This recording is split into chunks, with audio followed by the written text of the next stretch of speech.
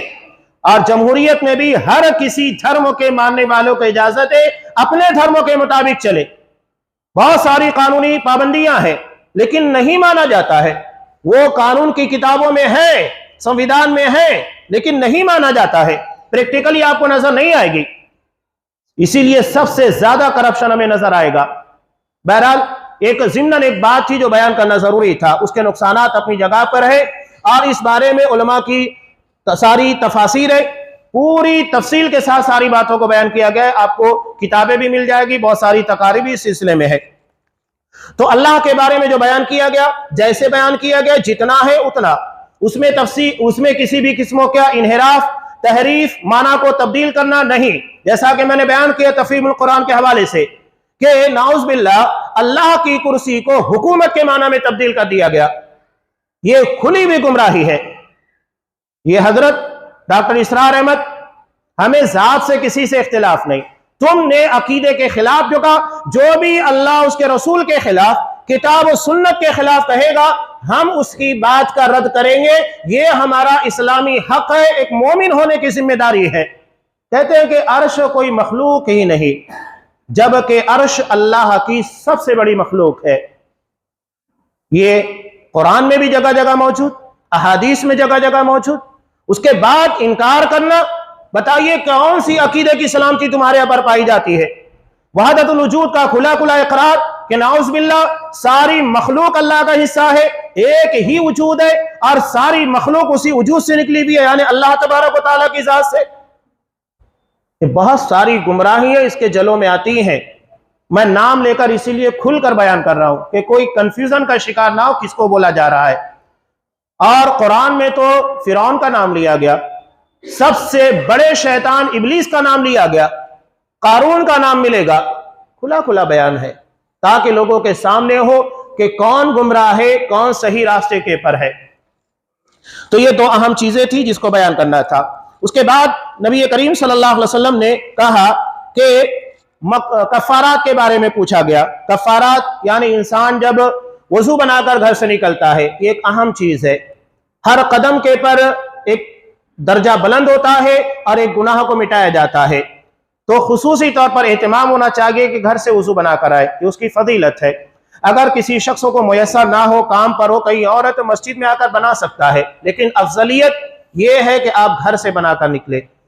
اگر کسی جگہ پر کام کر رہے ہیں، کوشش کیجئے کہ وہاں پر وضو بنا کر نکلے، اس لیے کہ آپ کے جتنے قدم مسجد کی طرف بحالت وضو بڑھیں گے، یہ آپ کے درجات کی بلندی اور گناہوں کے مٹانے کا ذریعہ ہوں گے۔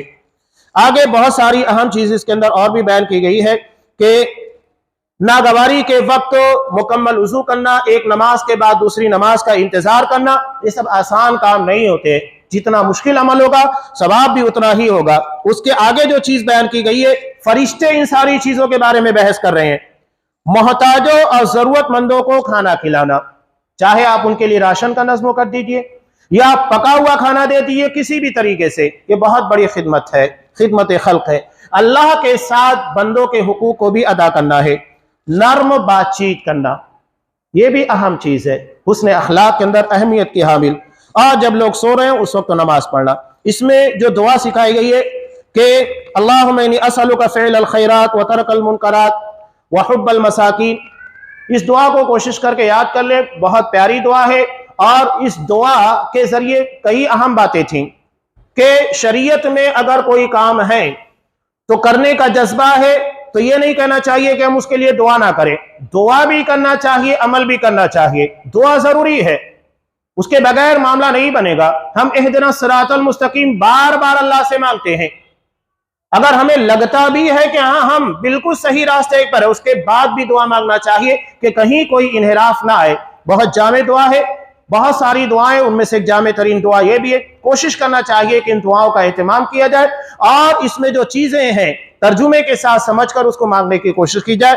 وقت نہیں، ورنہ اس کی تفسیر آپ کے سامنے رکھی جاتی۔ اللہ تبارک و تعالیٰ سے دعا ہے پروردگار ہمیں ہر قسم کی گمراہی، چاہے وہ عقیدے کی ہو یا فکر کی ہو، منہج کی ہو، معاملات کی ہو، کسی بھی قسم کی گمراہی ہو، ہر قسم کی گمراہی سے محفوظ رکھ۔ خاص طور سے ایسی گمراہی جو علم کے بعد کی ہو، جانتے بوجھتے سمجھتے کسی قسم کی گمراہی کا شکار ہونا یہ بہت خطرناک ہوتا ہے۔ اللہ ہمیں ہر قسم کی گمراہیوں سے محفوظ رکھے، ہمارے عقیدے کو، ہمارے منہج کو سلامت رکھے، ہمارا عقیدہ اور ہمارا منہج اسی طرح بنائے جیسا کہ محمد رسول اللہ صلی اللہ علیہ وسلم، اصحاب کرام اور اسلاف کرام کا تھا، اور ہمیں دین پر زندہ رکھے، اسلام کے پر ہمارا خاتمہ فرمائے۔